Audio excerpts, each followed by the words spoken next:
Umarangkada na ngayong araw ang Aid Caravan ng Philippine Charity Sweepstakes sa pakikipagtulungan ng Metropolitan Manila Development Authority o MMDA at LITRE.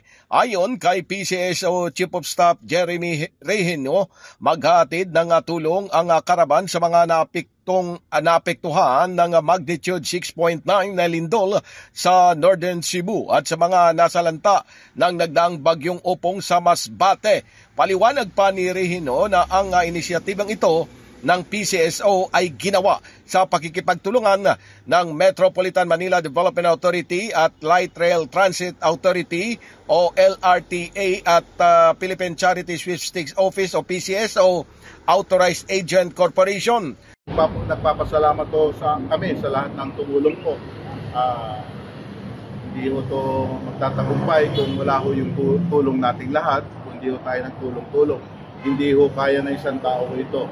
Ang mga ganitong klaseng problema, ang mga ganitong sakuna, hindi ho kaya ng isang ahensya, hindi ho kaya ng isang grupo lang ito. Hindi ho kaya ng gobyerno lang ho to. Kailangan ho natin dito magtulong-tulong ho. The spirit of bayanihan should be strengthened and should live on. Ang Aid Caravan ay binubuo ng 12 patient transport vehicles, 5 dump trucks at 6 na wing vans.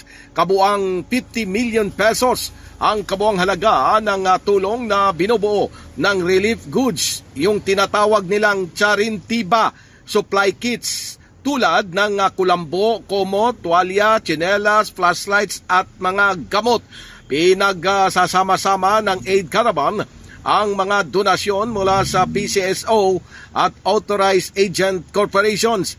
Isinagawa ang send-off ceremony ng Aid Caravan sa LRT2 Depot sa Marcos Highway, Santolan, Pasig City at tuloy na sa kanilang biyahe papuntang Bicol Region. Pagdating sa lalawigan ng Sorsogon, mahahati na sa 2 ang convoy. Isa ay patungo naman sa Pilar Port para sa Masbate at yung isang grupo ay matdog papunta naman sa Cebu. Pilipinas, mula sa Pasig City, Silvestre Rambulabay, Radyo Kayumanggi.